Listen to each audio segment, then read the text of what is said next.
Hello everyone, this is part 31 of What If Naruto Was the Devil Ninja, and I hope you guys enjoy this video and to like, to subscribe, to share, and check out the playlist. To see more, comment down below. Now let's start the intro. They call me a god. They call me a god. They call me a god. Join my membership, the perks are great. It's in the description. The next morning was the big one. After a large breakfast, everyone moved out. Rias and the others, that being everyone who wasn't Naruto and Office, were traveling to Mount Olympus. The job was to wait for the three faction alliance leaders, head them off before they could attack Mount Olympus, and defeat them by using their overwhelming numerical advantage. There were 6 faction leaders being controlled. Rias and her peerage minus Naruto made 8 people. They, along with Irina, Rainare, Revel, and Rosweiss to make 12, were going up against Sirex. Likewise, the other peerages and brave saints were going to take on one of the 3 factions' leaders. Sona and her peerage were taking on Seraphal, Cyrorg was fighting against Michael with his peerage, Sekvira would fight Azazel, Israel and Angelus were up against Gabrielle, and Zephyda was going to fight against Shemhazai. The 4 fallen angels, Gomori, Lix Tetrax, Burr, and Mestama would join Zephyda in fighting their leader. Naruto and Office were already gone, having left together earlier that morning. The job was different. Naruto was going to deter Olympus should they decide to get in the way. Office was going to K Loki. Mount Olympus was the highest mountain in Greece. Located close to an inlet in the Aegean Sea, the closest city to Mount Olympus was Larissa. The mountain was surrounded by several small villages. Unlike Athens, which was a combination of modern and ancient architecture, these villages appeared far older, with architecture that looked like it belonged in the early 1900s. Rias and the others had chosen to remain at the Olympus Ski Center, which, much to the dismay of all the devils minus Cyrorg and his peerage, was just a rundown hut made of bricks and had a thatched red roof. At least the inside had couches, carpet, and a fireplace. However, in all regards, the place they were staking out was threadbare enough that no devil would willingly put up with it unless they had no choice. I can't believe we're staying in a place like this, Zephyda complained. This place doesn't even have AF espresso machine. And I'm cold. Where's the heater? Stop complaining, Sekvira grumbled, holding a cup of steaming warm tea that Akino had made for them. We're all miserable. The last thing we need is to hear you be. Che. Shut the F up, you see. You're the one who needs to shut up. This back and forth continued for some time, with the fallen angels watching the duo as they took bets on whether or not it would come to blows. The pairs' peerages didn't help either. They actually began taking bets with the fallen angels. Fortunately, before it actually could come to blows, Cyrorg stopped the two from continuing. I know how you two feel, but we should be focusing on preparing ourselves for battle. We'll be fighting against the strongest people in our faction. We can't afford to waste energy arguing here. I know that, Zephyda muttered as he turned his head. My apologies, Baal Sama, Sekvira said, cheeks lighting up. I spoke out of turn. It's all right. Let's just do our best to remain calm. A storm is coming, and I'd rather go into it with a clear head. Cyrorg walked back to Angelus, who smiled at him as he crossed his arms and sighed. You're very charismatic. Huh, you think so? Angelus nodded. Yes, I'm always impressed by how you can stop fights so easily. Aha, thank you. Cyrorg scratched the back of his head. The young boy next to Angelus, who always hovered around her, was grinding his teeth. Revel took all this in with a seemingly calm gaze. However, while she presented a calm exterior, inside she was anything but. Her mind was a raging maelstrom of worry. She sat beside Koneko, Irina, Rosweiss, and Rias. The other members of the Gremori peerage were scattered around the building. Asia and Issei were with Rainare and Akino. The fallen angel was poking fun of Akino about something, who was responding with adequate sarcasm, though Revel couldn't hear what was being said. Gasper was hiding behind Kiba. It seemed he was using the pretty boy as a shield, while said pretty boy spoke with Tsubaki, Sona's queen. While Rosweiss discussed magical theory with Rias, Irina and Koneko remained mostly unobtrusive. Want some? Koneko suddenly asked, holding out a bar of some kind of milk candy to Revel. Oh, thank you, Revel murmured, taking the candy and nibbling on it. You're nervous. It wasn't a question. We're using one of the plans that I came up with, so I'm confident that it's the best plan we have, Ravel began. However, we're going up against 6 of the most powerful leaders in our alliance. Some of them have the strength of an ultimate class super devil. Even though my plan is sound, the fact remains that it might not matter in the end. She was particularly worried about their upcoming battle with Syrex. As an ultimate class super devil, Syrex's powers made him one of the strongest beings in the entire world. Against someone like that, her plans might amount to nothing, for how could a plan work when it involved going up against someone who could destroy that plan simply by opposing them with overwhelming force? Don't worry too much, Rias said, stopping her conversation with Rosweiss to reassure Ravel. Your plan is a solid one. Even if it doesn't work out perfectly, I'm sure we can succeed so long as you keep watch and direct us accordingly. Ravel's role in this fight was lead strategist. She was not going to fight. She was going to watch the fight and advise the others according to changes in the battlefield. The biggest problem I can see is whether or not everyone will be able to hold off Syrex long enough for my plan to work. Ravel bit her lip. Provided Eyes has enough time, he should be able to boost your power with his sacred gear high enough that you can theoretically take your brother on in a straight-up fight, at least, long enough to destroy the device that's controlling him. Once Syrex is no longer under control, freeing the others shouldn't prove as difficult. The plan that Ravel had concocted was simple. Rias Gremory and Issei Hudo would stay behind the fighting lines, while everyone else fought against Syrex. They would hold off the current Lucifer, essentially providing a distraction for Issei and Rias, who would use the boosted gear's ability to double someone's power every 10 seconds to increase Rias's power, until she was strong enough to fight Syrex herself. After that, the others would clear out, Rias would move in, and free her brother from Loki's control. It was a very basic plan, one that could be adapted on a whim to adjust for variables in the fight, and with Ravel providing tactical support, there was a chance for their victory. However, that chance was still low. If Ravel had to estimate what their chances for victory were, she would say they had a 1/500th shot at winning. The problem wasn't necessarily the plan either. Syrex was just that powerful. That's why you're our strategist, Rias said. We all know how strong my brother is. As an ultimate class super devil, his powers are on a level of their own. I think everyone here understands that our chances for victory are low. However, they aren't zero, and if they aren't zero, then it means there is still a chance. Rias placed her hands on Ravel's shoulders. We'll take that chance and win. I have confidence in your tactical abilities to make it so. Ravel was stunned at the amount of faith Rias had in her, but she was also happy. Her brother had always relied on her for tactical advice. However, Riza had never really placed faith in her before. He had just used her, and then ignored her after a rating game was won.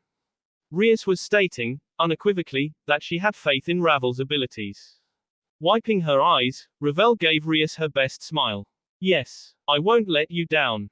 Rias returned her smile. I know you won't. Before anything else could be said, the warm moment between them was ruined when, without warning, a massive shockwave s into the Olympic ski center. Shouts rang through the air as the roof was off by incredible force winds. Several of the people inside were also lifted off the ground and would have gone flying were it not for Saji using his sacred gear to keep everyone from shooting off. Ravel screamed as her ears were assaulted by the intense sound. She covered them in the hopes of lessening the pain, but it did little to help. It hurt. B was leaking from her ears. She couldn't even hear anything anymore. It was as if all sound had been muffled. When the shockwave finally ended, Ravel realized that she and Koneko were being hugged tightly by Rias, who had projected a shield to protect them from the worst of it. Several other people had also created a shield. Rosweiss was protecting Irina, Cyrorg was doing the same with his peerage and Angelus and her brave saints. Issei had protected Asia, Akano, and Rainare with an ability she didn't know he had. Meanwhile, several members of Seekvira's peerage were helping protect the others. It looks like the battle has started, Rias murmured before speaking to everyone in a loud, commanding voice. This is where it begins. Everyone, get ready. Once Naruto launches his assault on the Greek pantheon, we'll begin our attack and wrest our leaders from the control of Loki. Devil Ninja. Naruto floated above the battlefield, looking down with his arms crossed as the dimension that separated Mount Olympus, the real Mount Olympus, from the human world shattered under the might of Syrinx in his true form. Already, the gods and goddesses of the Greek pantheon were pouring down from their homes. He didn't know any of them. He didn't need to. His job in all this was simple: fight the Greeks and keep them from destroying Syrinx and the other leaders. Rias, her peerage, and everyone else was already on their way to the battlefield. They were nothing but tiny specks to his eyes. He estimated that they would reach the war zone in about 2 minutes. That should be plenty of time. Are you ready, Kurama? Yes. Then let's do this. Naruto had been training hard to control Kurama's immense power. It was difficult because Kurama now had a nearly infinite amount of power, but he had picked up a secret to controlling it. Sage Mode. Sage Mode was the act of gathering nature chakra to strengthen the body and chakra. Naruto had discovered that the issue wasn't mind over matter, so much as his body and chakra simply couldn't handle the pressure created by Kurama's chakra. It was trying to fill a glass with water using a fire hydrant. The power was simply so immense, flowed so quickly and was so powerful, that it caused cracks to appear, thus causing the power to leak out instead of remaining inside of him. Sage Mode fixed that. Naruto closed his eyes, held his hands together in a basic hand seal, and gathered nature chakra. Since they were near Mount Olympus, a land not only lush in nature but also filled with the power leaked from the gods of Olympus, gathering the energy was a trifle matter. He quickly entered Sage Mode. Now, maintaining his calm, Naruto kept a tight leash on his Sage Mode as Kurama's power flooded his body. He felt the transformation occurring. It was more complete than the previous times they had done this. The cloak appeared around him, his clothing turned black while golden lines appeared along the fabric, and the 2 bangs on either side of his head stood up like a pair of ears. What's more, 13 truth-seeking balls appeared behind him. Naruto wondered about the number, which was more than his usual 9, but he dismissed them. His transformation had been successful. He'd also successfully kept himself from accidentally destroying any mountains, which was good. Even so, the power that he was unleashing had caused the battle between the Greek pantheon and the 3 faction alliance leaders to stop. With eyes enhanced by the power flowing through him, he could see the gods, goddesses, and faction leaders staring in his direction. He grinned and his right fist into his left palm. A shockwave, small but strong, through the air. Time to get this party started. Let's go, Naruto. Right. Naruto did not hesitate. Creating a sonic boom that echoed behind him, Naruto suddenly appeared immediately in front of the leader of the Greek gods, the only god who Naruto actually knew the same of. Zeus. The tall, blonde man's bronze eyes widened as he suddenly realized that Naruto was directly in front of him. He was given no time to actually do anything, however, for Naruto his fist into the lightning god sea. As Zeus disappeared, the air around him exploding as the man was sent flying like a rocket on its way to the moon, Naruto twisted his body and kicked the god who'd been closest to Zeus. Naruto didn't know who he was, some guy with a beard, but the god was sent sailing toward the ground. Naruto almost winced when the ground exploded after the god made impact with it. Like a tidal wave swelling from the sea, large chunks of earth erupted, flying into the air and spreading across the land, only to crash into the ground and cause more destruction. It was a good thing the nearest city was several dozen kilometers away, though it looked like Olympus National Park was going to take damage. Knowing that he couldn't hesitate, lest he give the gods of Olympus time to launch a counterattack, Naruto sent out his truth-seeking balls. Many of the gods scattered, though a few were knocked out of the sky. Keeping on the pressure, Naruto charged 2 bijudamas in his palms and, taking aim at a pair of goddesses trying to get close to him, Naruto unleashed them. Bijudamas were made from a ratio of 8, 2 positive black chakra and negative white chakra, shaped into a ball, condensed, and then fired. His father's Rasengan was modeled after them. The attack was usually fired from the mouth. However, Naruto didn't need to create one in his mouth. A bijudama was also incredibly destructive, capable of annihilating entire mountain ranges with a single attack. Against a person, it was basically a one-hit K shot. Against a god or goddess, they could survive it, but they'd definitely get injured, unless they were powerful. These 2 goddesses, a gorgeous older woman with vanilla hair and red eyes and a silver-haired beauty wielding a bow and arrows, proved that they were more than they appeared. The older woman her left hand down. The bijudama was split in half. The other one flew backward, releasing arrows more quickly than Naruto could keep track of, until the Bijudama eventually imploded on itself. Naruto thought it was a stupid move. The Bijudama was composed of condensed chakra, which meant that when it imploded, it didn't just suddenly vanish as though it had eaten itself. It reacted violently. A massive detonated spread out from where it had been, sending all of the gods who'd been in the area flying as though they'd been struck by Great Red's massive tail. Only 2 people remained where they were, Naruto and the older woman. I recognize you, the woman said at last. You are Naruto Uzumaki, a member of Rias Gremori's peerage. Naruto didn't let her know how shocked he was. I had no idea that you knew who I was. The woman smirked. I'm not surprised, since we haven't been introduced. I am Hera, the matron of the Greek pantheon. We do not normally pay attention to your kind, but ever since the angels, devils, and fallen angels formed an alliance, some of us have decided that you were worth watching. I saw the rating games that were being held in the underworld. I also saw you destroy the entire Colosseum.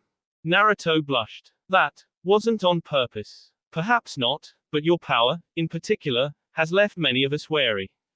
As she spoke, several of the gods who'd been blown away came back and surrounded Naruto. Zeus, who had been launched who knew how far by Naruto's punch, also returned. There was a large bruise shaped like Naruto's knuckles on his sea. His face was also rather red and lightning skittered across his body.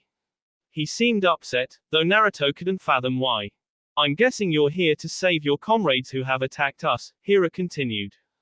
Would you not do the same if our positions were reversed? Asked Naruto. Syrinx and the others are currently under the control of Loki thanks to a device he received that uses nature chakra to manipulate the minds of others. Apparently, the entirety of Asgard is also under Loki's control. My friends and I are here to free them. We don't actually have a quarrel with you. I just can't let you fight. Naruto tilted his head. Won't you consider staying out of this? Do not make me laugh, boy. Zeus shouted, snarling. Your alliance attacked Olympus. There's no way we're going to let your kind get away with this. I assumed as much. He didn't really blame these people for being angry. Really, if he'd been the recipient of an unprovoked attack, he would have been in the same position as them. However, he hadn't been, and the people attacking them were his friends, who were under the control of a madman bent on causing the end of the world. So even though he understood where these people were coming from, he had no intention of just letting them do whatever they pleased. Raising his hand, Naruto gestured for all of the gods and goddesses now surrounding him to bring it. If you want to get to Syrinx and the others, then you'll have to go through me, he declared. You can come one at a time or all at once. It won't stop me from kicking all your asses. Devil Ninja. Ravel did not partake in the battle when it started. She floated high above the battleground so as to better observe how all of the variables were interacting with each other. Rias's peerage as they fought, Syrinx and his powers, Rosweiss, Irina, and Rainare, and any unknowns who might become embroiled in the conflict. Information in this battle would be key. Far below her, numerous battles were taking place, the clashes causing small starbursts and explosions and sonic booms that created fierce winds, which even she could feel from up there. Rias and her peerage had engaged Syrinx, while the other angels, devils, and fallen angels had become embroiled in battles with their respective targets. Further away, Naruto was defending himself from all sides against an entire pantheon of Greek gods. She would be lying if she said she wasn't worried. However, her boyfriend seemed to be keeping the Greeks on their toes. Ravel couldn't actually see Naruto. All she caught were flashes of light. It was as if he was teleporting all around the battlefield. Occasionally, one or more of the gods would get smacked away and go flying, sometimes there were massive explosions, and every now and then, the ground beneath them was destroyed. Already several cracks and abrasions were appearing far below, creating canyons where Mount Olympus had once stood. She could see Rias and Issei floating far to the back, side by side. Issei had placed a hand on Rias's shoulder, the hand with the boosted gear, and he was using his boost ability to double Rias's power every 10 seconds. She didn't know how powerful Rias would need to become, but Ravel had determined that she would need at the very least, 5 minutes worth of being boosted to be a match for her brother. Kiba. Irina is having trouble. Provide backup. Akano. Lay suppressive fire for Kiba. Keep Syrinx Sama occupied. Koneko. Go in from above. Hit him with a heel drop when he's not looking. Ravel narrowed her eyes as she watched the battle play out, directing the forces of the Gremori peerage combined with Rosweiss, Irina, and Raynare. She was doing her best to keep their side from being overwhelmed. The problem was that Syrex was simply too powerful for normal devils to fight against. Kiba went in to defend for Irina, while Akeno sent lightning at Syrex from below.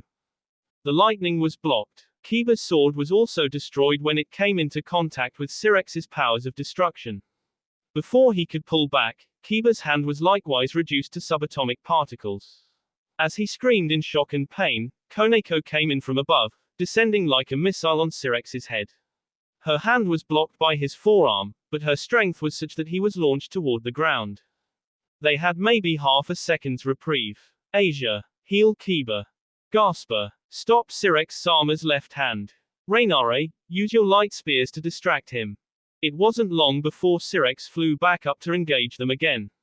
Gasper used Forbidden Balor View to stop Syrex's left hand from moving, though he couldn't do so for more than 0.2 seconds. It was enough. During that time, Raynare threw a light spear at Syrex, which struck his back. No damage was done. Syrex was too powerful for a weak angel like Raynare to hurt, but it did push him forward, which was all they needed right then. Akeno, Rosweiss. Akeno and Rosweiss stood side by side, hands out, palms pointed towards Syrex. While Akeno generated a massive amount of lightning that surged from her fingertips, Rosweiss generated a lot of water, which combined with Akeno's lightning to create an intense beam of white energy that blasted Syrex in the face. Or it should have. Ravel groaned when Syrex merely raised his hand and swatted the attack as though it were a fly on the wall. The beam of condensed energy careened toward the ground. It struck, causing a massive explosion that rearranged a good portion of the landscape. Fierce winds struck Ravel, who shielded herself from it using her family's fire attribute to create a barrier. She couldn't afford to look away from this fight. Akeno and Rosweiss, keep up the long-range bombardment. Move around to present a harder target. Kiba and Irina, flank him. Koneko and Raynare, work with Gasper to create an opening for Kiba and Irina. Gasper continued to use Forbidden Balor View from a distance, even going so far as to activate his balance breaker to increase his power. It didn't do much. However, with Balance Breaker, he was able to slow Syrex's reactions by a fraction of a second.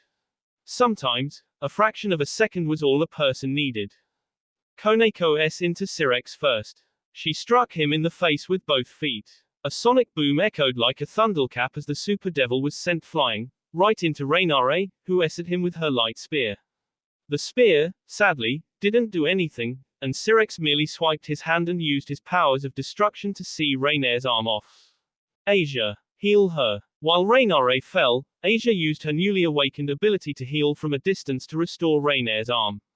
It was gruesome sight. Ravel was fortunate that she had grown used to violence thanks to participating in her brother's rating games. While Asia healed Raynare, Kiba and Irina had double-teamed Syrex. Kiba was using Ascalon, the holy sword that Michael had given to Issei. His own demonic holy sword, created by the sacred gear, Sword Birth, was not powerful enough to even scratch Syrex, but that sword was another story.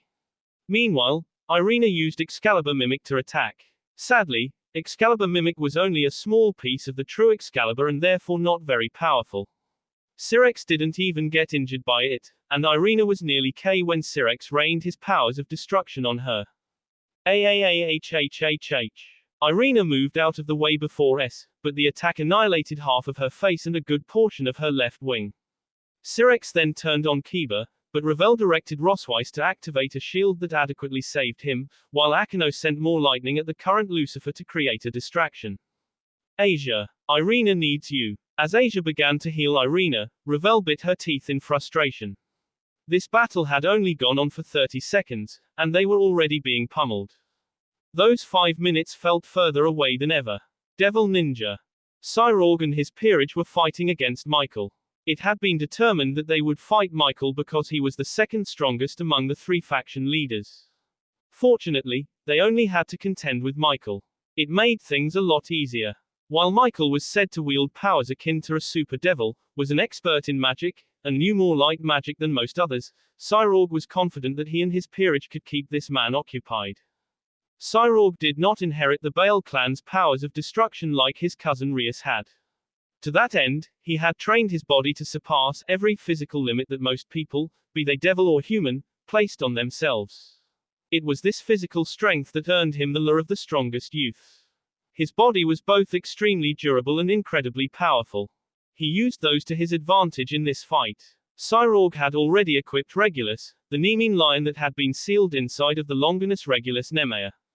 Not only was he already equipping it, but he was using Regulus's most powerful form, Regulus Ray Leather Rex Imperial Purpur. Otherwise known as Breakdown the Beast, this technique gave him the power to match a Satan-class devil for a limited amount of time.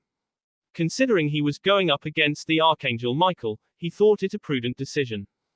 A massive spear of light easily 10 times his height raced toward him, but Cyrorg roared like a beast and his fist into the light spear.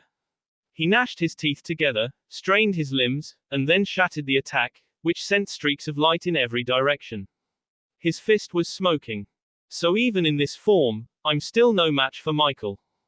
It was obvious, but disappointing at the same time, though it also made him glad that he was not fighting Michael alone. Coriana created numerous spears of ice that she sent at Michael. They shattered when the Archangel created swords and see them all down, but then Dandoma's a fist into Michael's backside, sending the Archangel soaring into the sky where Ladora, already transformed into a dragon, doused him in a whirlwind of fire. They knew better than to let him have a moment's rest. Beruka, riding on Autobaru, tried to hit Michael with his 2 lances. They were blocked by a pair of swords from Michael, who had dispersed the flames with a single swipe of his blades. However, this left him open to Liban, who used his sword in conjunction with ice magic to create a chilling sea blade. While that attack also failed when Michael raised his other sword to block it, it gave Cyrorg the necessary time to prepare his attack. The ground exploding beneath his feet, Cyrorg threw himself into the air faster than human projectiles, reaching Michael in less than a second. He punched Michael with all the strength he possessed, only to grimace when a sword dug into his back. His attack had knocked Michael back, but not only had the Archangel blocked it, he'd retaliated with his other sword. Regulus. I'm all right, Master. Focus on the battle. I know. His peerage was working in pairs. Liban worked in conjunction with Coriana, who used her own magic to boost his.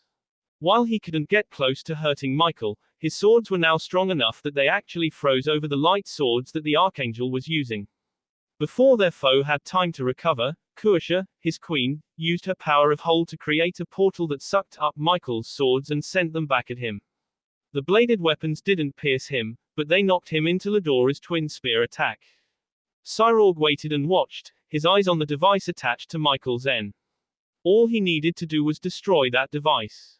Gathering his power, Cyrorg breathed in, breathed out, waited until Mistita and Gandoma created an opening for him. Then he launched himself at Michael like a blitzkrieging tank. Michael created another spear, a huge one, but Cyrorg wasn't interested in spears. Gondama and Ladora whittled the attack down before Kuasha sucked it into a portal that launched it back at Michael. As divine energy cascaded all over the place from the explosion, Mistita and Coriana created an opening for him by creating a barrier that protected him from damage, mostly. Soon he was through the attack. His armor, Regulus Nemea, was smoking from holy damage, and his face was burnt, but he was in the perfect position. Michael wasn't even a centimeter away. Cyrorg reached out and yanked the strange necklace-like device from the Archangel's N. It was a good thing he'd done so. Cyrorg had reached his limit. Regulus transformed from armor back into a giant lion as Cyrorg crashed face first into the ground and rolled across the destroyed and craggy surface. He dug his hands into the dirt, scrabbling to keep himself from rolling, and though it took a while, he eventually stopped himself. Good thing, too. He was centimeters away from falling into a chasm. He blinked several times and strained his muscles to stand up, but Regulus Ray Leather Rex Imperial Purpur was a technique that did more than merely grant him strength. It exhausted him to the point where he could barely move. All he managed to do was roll himself onto his back. As he stared at the sky, several people landed beside him. Most of them were his peerage. However, Michael had also joined them, his eyes clear, lips turned into a sad smile. I appreciate your help, Michael said gently. You and your peerage fought bravely and saved my life. Cyrorg tried to open his mouth, but he was too tired to even do that. Regulus spoke for him. It was no trouble, is what Master wants to say. Michael's smile seemed to say otherwise, but he made no comment. Since you saved me, allow me to return the favor by aiding all of you in your task. He looked up at the battles still taking place around them. I shall go and free my comrades from Loki's mind control. Cyrorg would have said thank you. He didn't. He still couldn't find the strength to open his mouth. I appreciate your assistance, is what Master wants to tell you. Fortunately, he had a Nemean lion who could speak for him. It was almost creepy how Regulus could practically read his mind. Devil Ninja. Boost. Rias bit her lower lip as she struggled to keep herself from moving forward to confront Syrinx. It was hard. Her peerage was on the ropes, and she couldn't do a single thing about it, not yet. Not until she had enough power that confronting him had a chance of success. Boost. She didn't know how long they had been boosting her power, but it was easy to feel the difference, since every time Issei used the Dragon Emperor Gauntlet's ability, her powers doubled. Rias had been keeping count. Her powers had been boosted 27 times. What was 27 times 10? 270. So, they'd been at this for 270 seconds, which was close to the 5-minute mark that Ravel had set. Boost. She watched the battle between her peerage and her brother. Kiba and Irina were doing their best to harass him with guerrilla tactics, while Akino and Rosweiss fired at him with long-range bombardment. Akino used primarily lightning, though she also used the divine lightning of her heritage, of Barakil's heritage. Rosweiss was using a wide array of magic that Rias had only dreamed of before. Fire, ice, lightning, wind. The elements were hers to command, and she commanded them with an enviable talent. While they kept Syrinx busy, Gasper used Forbidden Balor View to stall Syrinx from attacking while Koneko landed a deft attack that knocked him away. Well, that was what they were trying to do. Boost. Even as she watched, Koneko's entire sea was caved in from a punch by her brother. She wanted to scream when the Nekosho was sent flying. Asia, who sat in the wings, went after the girl and healed her, but just seeing what happened hurt. She wanted to fight, she wanted to protect her family. How long would she have to wait here? Boost. Oh okay, Issei gasped for breath. That should do it, T30 boosts. Sorry it took so long. Issei had probably never used the boosted gear to boost someone else's power this many times, especially since Rias had been keeping track of everyone's progress, and she knew that the most Issei could use on himself right now was 20. Sweat poured from her pawn's forehead as he hunched his shoulders like he was carrying a world's worth of weight. His face was slightly red. She didn't think it was from being in close proximity to her. He'd really strained himself. Thank you, Eyes, Rias said. Please rest now. Leave the rest up to me. All right. Rias could feel the power flowing through her, coursing through her body like an undeniable, raging torrent. She wasn't sure if she could adequately describe it. Rias felt like she could take on the entire world by herself. She wondered if this was what Syrinx felt like every day. Ravel, Rias said into her communicator. I'm ready. Okay. Everyone, clear out. Rias is going to take on Syrinx now. Rias took a deep breath. Breathe in. Hold it. Breathe out. She prepared herself both mentally and physically for what she was about to do, attempt a feat which she had never done before. Attempt to condense the powers of destruction into herself like her brother could do. It was far harder than she imagined it to be. The powers of destruction were an uncontrollable disaster, annihilation in its purest form. Trying to condense those powers was like trying to stop a star from going supernova. Sweat broke out on her forehead as she struggled to control her powers. Her body shook as the strain caused lightning to course through her. It hurt. However, she struggled on, pushing her mind and body past their limits to do what she had seen her brother do only a few times in her entire life. She succeeded. Human-shaped aura of destruction. Her brother's ultimate technique. His magnum opus. The ability to convert oneself into the powers of destruction that destroyed everything regardless of the will. It felt weird. It was like her body was there, but she had no mass, no weight. She supposed that was because her body was now composed entirely of energy. Rias tried to breathe out, discovered that, for whatever reason, she couldn't draw breath, and then decided to just go for broke. It took less than a second to reach Syrinx. It was like she had teleported. Rias didn't waste any time. The moment she was before her brother, she s into him with a right hook that made him go flying backward with a loud sonic boom as he broke the sound barrier. The mountain behind him was destroyed. Completely. The entire Mount Olympus, which stood at an elevation of 2,918 meters, exploded in a violent spray of dirt and rocks. It was as if someone had buried a nuclear bomb deep beneath the mountain and then set it off. Everyone else shielded their eyes as they struggled to remain where they were, but Rias did not. She floated where she was, her body leaking powers of destruction, which annihilated everything that tried to touch her. Syrinx wouldn't s from just that. And she was right. Not even a second later, she felt an immense surge of power, and seconds after that, Syrinx, his body now transformed into the human-shaped aura of destruction, came at her. Rias met him head-on. Their clash caused the very air to explode as powers of destruction met powers of destruction. Rias was not used to fighting hand-to-hand, but she had been practicing every day that she could with Naruto and the others. While she was a king, and a king's job was to remain in the back and guide her peerage to victory, she didn't want to be incapable of protecting her friends when the need came. It was why she'd done her best to learn how to fight barehanded. Her powers, boosted by the boosted gear, allowed her to keep fighting against her brother. Their powers leaked out of their B, incapable of being fully contained, and began destroying the surrounding area. The ground beneath them slowly ground away as though it was evaporating, forming a large crater that grew larger with time. Every attack and counterattack caused the area around them to explode. Throughout it all, Rias realized something. She was not as powerful as Syrinx. Even when she was using human-shaped aura of destruction, Rias did not have Syrex's power. She might have been able to keep up with him in the beginning, but the longer the fight went on, the less energy she had. Her reserves of demonic power were rapidly dwindling. Meanwhile, Syrinx was still going strong. Rias, Syrinx said suddenly. It seems you've become ridiculously strong in the time I've been away. Rias faltered. Syrinx. Brother. Syrinx pulled back. The aura surrounding him disappeared. Syrinx, now back in his normal human form, grinned at her. I have to thank you.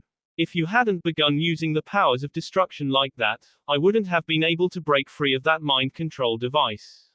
Rias was so shocked that all the power she had gained from the boosted gear evaporated. She transformed back into her normal self. Her body felt heavier than she was used to. But, how? Still grinning, Syrinx pointed at his N, where the control collar had been wrapped around. It wasn't there anymore. It's thanks to you. When you used the powers of destruction, my body recognized you as a major threat and used it as well. When I transformed into my true form, the collar was destroyed. He scratched the back of his N and blushed. I apologize for continuing to fight, but you had become so strong that I wanted to test how powerful you've become myself. Oh, she wanted to be mad at her brother, but she wasn't. She was kind of tired. Everything was spinning, and the world appeared out of focus. Whoa, Rias felt, more than saw, her body leaning against someone else's. It was probably Syrinx, but she couldn't tell. She was too tired to lift her head.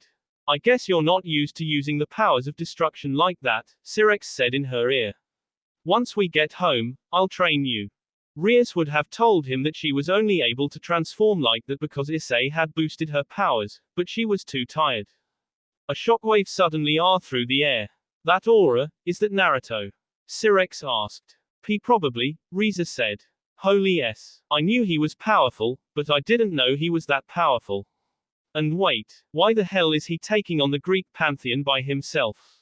Rias was too tired to answer, but, even with her head leaning down, her lips still quirked upward into an amused smirk. Devil Ninja. Naruto wore a fierce snarl as he raising into some guy's face. He had learned a few seconds ago that this guy's name was Poseidon. As the man went flying so far that all Naruto saw of him was a large splash as he crashed into the sea, Naruto turned away to block several arrows being shot from a bow. He knocked them aside with his hands. Grimacing as the bolt tried to penetrate his stomach, Naruto exerted more influence over Kurama's chakra and used the truth-seeking ball, transformed into a sword, to wrest the thing in half. Then he sent 5 more truth-seeking balls at the one who sent the lightning bolt, Zeus, who created blades made of lightning to swat them away. Sadly for Zeus, Naruto could control where they went. The balls curved around him and impaled his back, though they didn't do more than break the skin. Damn these gods and their ridiculous durability. The hell is this guy made of?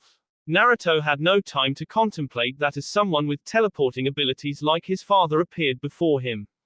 Being used to high-speed battles, Naruto was able to block all of his punches and kicks, but this blonde dude was clearly a distraction. The woman with the bow and arrows was lining up a shot behind him. "You're pretty good," Naruto said. The man grinned. It was bright and sunny, kinda like his own. "Thanks," he said before vanishing. Naruto spun around as the air behind him whistled and punched the arrow aimed at his back. The arrow exploded, launching him backward, toward the waiting first of the vanilla-haired woman, Hira, whose bright smile made him understand that she was going to enjoy this. "Don't think poorly of me, child," she said before trying to deck him in the face. Naruto disappeared before she could. He reappeared behind her and struck her with a double heel kick to the shoulder blades. Futen, Choin Raisin Shuriken. Naruto created a Raisin Shuriken in each hand and lobbed them at two of the pair of gods that came at him from the front. Zeus and the blonde man had clearly learned their lesson from last time.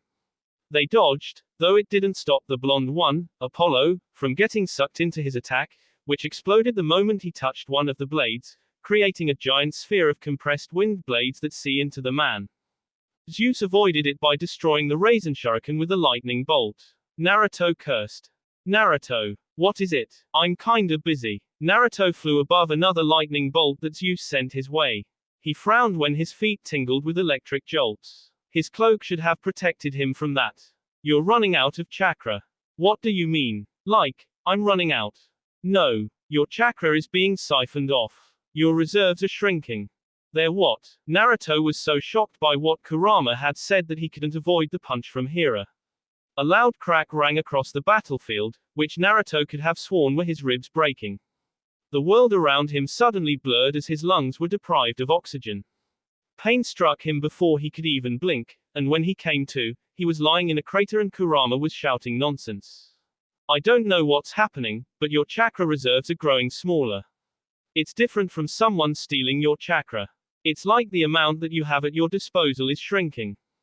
How is that possible?" Naruto groaned as he stood to his feet. His chakra cloak was flickering. He swayed as he stood, B dripping down his face. It took him a moment to notice the stinging sensation in his left arm, but he absently realized that his arm had been twisted the wrong way. "I don't know. However, I know the source. It's Sage Mode." "Sage Mode. I noticed it when you started fighting.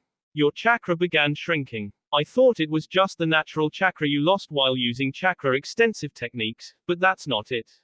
Your chakra pull is actually decreasing. I have no idea how this is possible." "I see, so the more I use Sage Mode, the smaller my chakra becomes."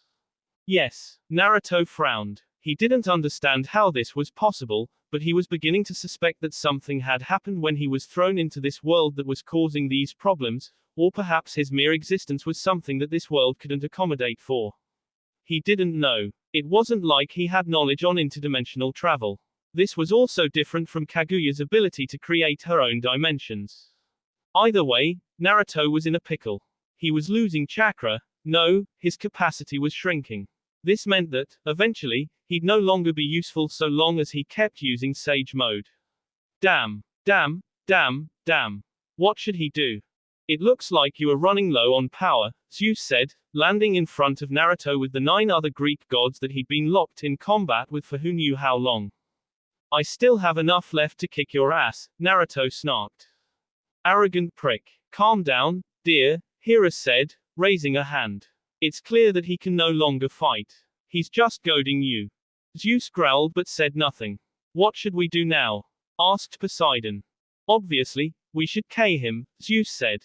"But is that the right thing to do?" asked Apollo, the blonde man.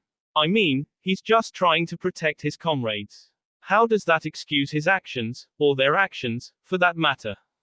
"I believe we may have been hasty," another woman said, a beautiful lady with silver hair. He didn't know her name, but he'd seen her hanging in the back. Naruto could only assume she was their strategist. "We did not listen to this child when he told us his reasons for defending his leaders, but I think what he has to say affects us as well. We should hear him out." Don't mask your intentions behind such a blatant lie, Zeus grumbled. This was the outcome you were hoping for all along, isn't it, Athena? I'll not deny that I was not thrilled by the idea of fighting an unknown opponent without knowing why, Athena admitted. In war, information is more important than brute strength. So says you, a scarred man said. I am a goddess of war, Eris, Athena said calmly. We don't know anything about what is happening or why. I'd like to know whether or not the people before me are truly our enemies. It seems more to me like they are simply pawns being played with by a chess master. Don't try to act intelligent with me, see. All of you calm down. Hera shouted, silencing everyone. We have company. At that moment, Syrinx, Michael, and all of the three factions' alliance leaders, along with Rheus and the others who'd gone to rescue them, descended from the sky. Syrinx and Michael stood at the front, but Azazel, Gabrielle, Shemhazai, and Seraphal were right behind them. As one, all 6 leaders bowed deeply. I apologize for the inconvenience we've caused you, Syrinx spoke for all of them. Please do not blame Naruto for what happened. It was our carelessness that led to this situation. Perhaps you should tell us what is going on, Hera suggested, suddenly calm and placid. Naruto looked at Zeus, who stewed behind the woman. Of course, Syrinx replied. We'll tell you everything that you want to know. As the 3 factions' leaders spoke with the Greek pantheon, Naruto finally allowed himself to slump back in relief. It looked like this battle was over. He was so tired. Devil Ninja. 2 days had passed. All of the devils, angels, and fallen angels that Rheus and the others had convinced to help them in their mission had returned to the underworld. Meanwhile, the Gremory and Sona peerages had gone back to Kuo. Several meetings had taken place between the 3 factions and the Greek pantheon, though neither Naruto nor Rheus were privy to what happened behind closed doors. That said, Syrinx had promised to inform them of what happened when negotiations concluded. Naruto was sitting in the occult research clubroom. Classes had ended. It was back to business as usual. Naruto was working on his homework. It was math. Naruto hated math, and school, and anything that involved learning useless crap that he would never use. He still didn't even know why he needed to know about Pythagoreans and ossicles and what have you. This would not do him any good in real life. Still, he was in school, and Rheus wanted him to do well, so he had to do it. He was the only one there at the moment. The other members of Rheus's peerage were out on the job. That meant he was pretty much alone. As he was trying to learn about quadratic equations, the door to the clubroom opened and Rosweiss stepped inside. Rosweiss, Naruto greeted. What's up? I was just wondering if Master Rheus was in, Rosweiss said. Master. Yes. I didn't tell you, did I? Said Rosweiss. I've become a member of Rheus's peerage. You have? Yes. I was reluctant at first, but Rheus convinced me after she mentioned all of the great benefits that comes with being a devil under her peerage. I'm really looking forward to the excellent pay and full coverage. I'll be able to buy a lot from this 100 yen store that I found the other day.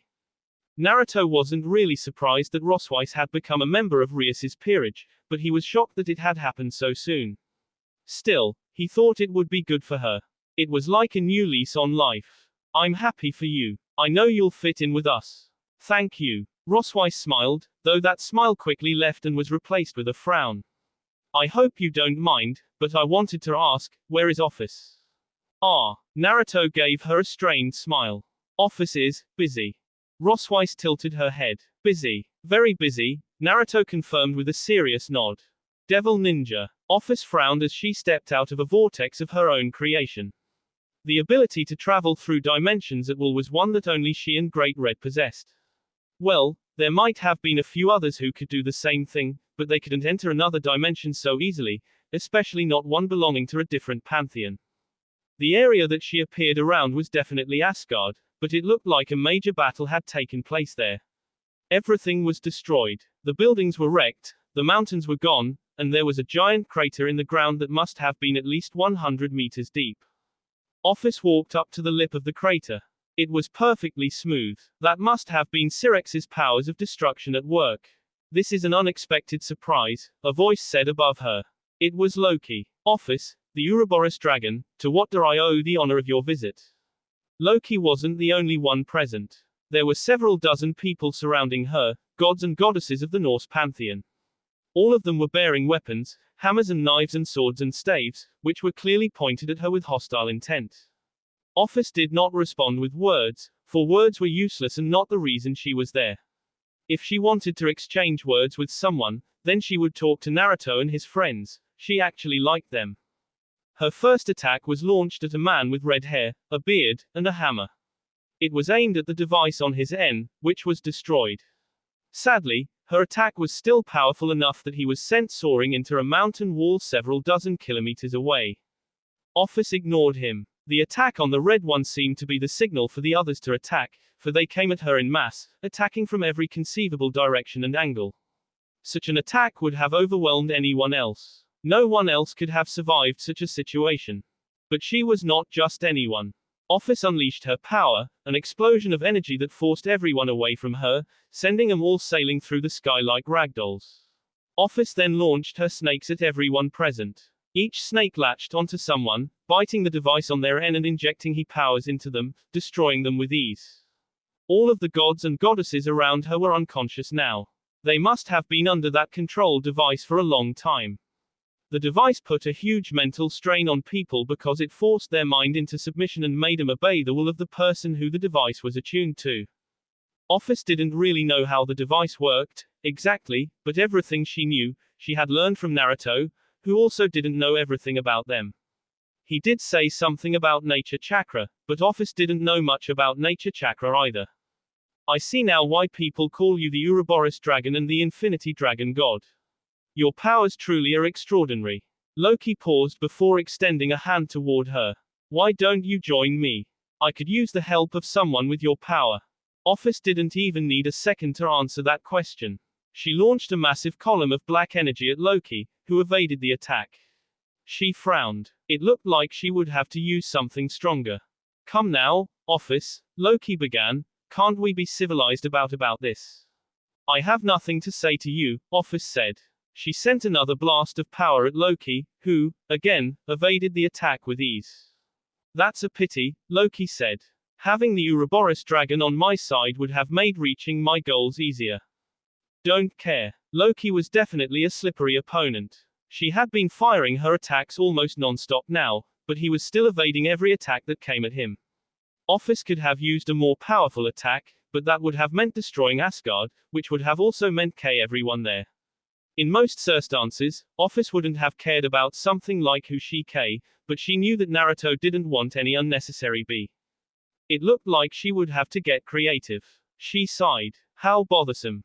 Because she was sending a constant stream of D attacks his way, Loki had no time to counter her, busy as he was dodging every barrage of black energy that she sent at him.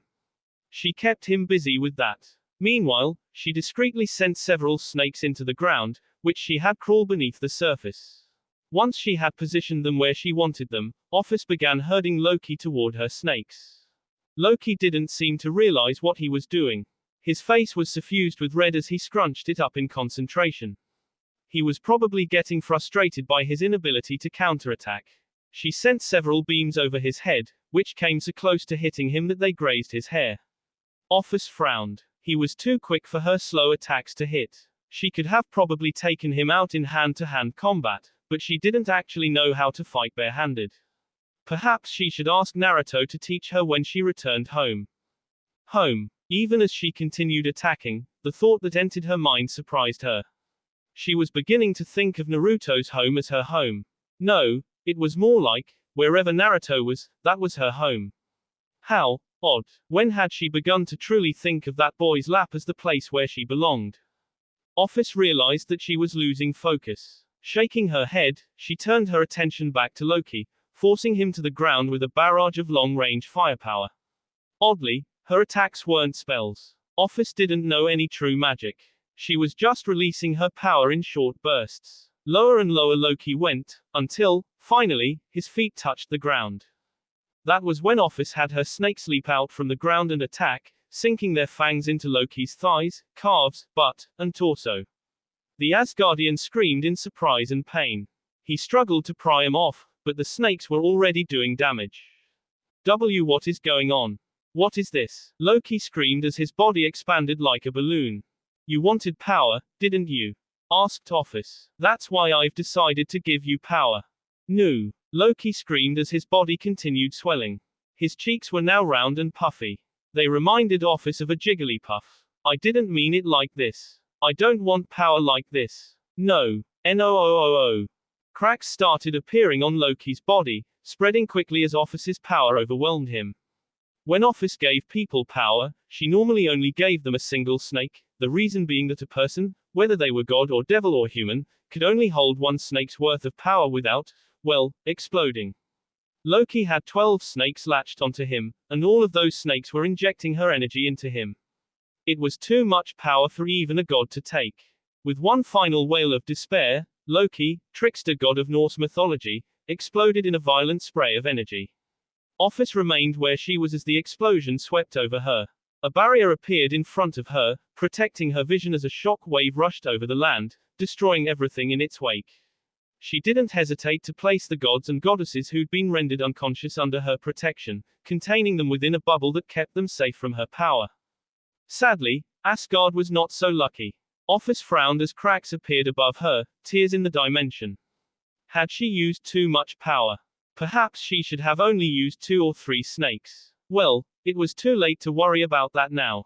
These Asgardians might be upset that the dimension was destroyed, but really, it was their fault for letting themselves get caught in Loki's trap. With a loud sound like thunder striking the ground, the dimension of Asgard was destroyed, and the swirling nebula of the void greeted them. All of the Asgardians were still safely ensconced in her protective bubbles. They would not cease from being exposed to the void. Nodding to herself, Office began moving, pulling the group of gods and goddesses along behind her. It was time to return home. It was time to go back to Naruto. After what she had done for him, he had better give her lots of head petting. This arc has finally ended. I meant to upload this yesterday, but I was so busy I forgot. I'm sorry. A few things before I go. First, I'm sure everyone's curious about Naruto's power problems. I won't tell you outright what's wrong with Naruto, but there are several factors involved in his issue: Sage Mode, the laws that govern the DxD universe, and the mysterious figure who's secretly leading the Chaos Brigade. I'm sure some of you have already figured out who this leader is, so you can probably make a guess as to what is happening. The rest of you will just have to be patient. I know no one likes a nerfed Naruto, but I have legitimate reasons for his problems. The last announcement I want to make is that I've got several new books out. I always let you guys know in case anyone who feels like reading my original stuff can grab a copy. If you're interested, my books are easily acquired through Amazon and Barnes & Noble. A Fox's Love, A Fox's Tale, A Fox's Maid, A Fox's Family, A Fox's Vacation, A Fox's Mate. Not exactly a triumphant return home. Kevin and Lillian, along with their family and friends, return home after the disastrous spring break vacation. Kevin tries to come to terms with the not-so-shocking knowledge that the yokai world isn't all humor and tropes. While Kevin is dealing with this newfound knowledge and the loss of his innocence, life returns to normal, what passes for normality when living with a family of kitsune. But when lightning strikes, it likes to strike twice. Too bad for Kevin, the world of yokai is the same way. He and Lillian will soon learn that the yokai world isn't prepared to let them go just because they want to live the life of normal high school students. Arcadia's Ignoble Knight. Arcadia's Knight Academy is the premier school for young men hoping to become a sorceress's knight. Only nobles, people with power and prestige, are allowed within these hallowed grounds, which explains why Caspian Ignis del Sol is hated by everyone. He's not a noble, or of even slightly noble lineage. As payment for being enrolled in the academy, Caspian is sometimes given tasks to perform that take him outside of the academy walls. This time, his job is to deliver a letter to a sorceress living in Ashtown, but when the train that he's riding on is attacked by a mysterious band of thugs in cloaks, he'll find that there is a whole lot more to this quest than he first imagined. That will be all for this video. Be sure to like, subscribe, share, and comment down below for more videos. Goodbye.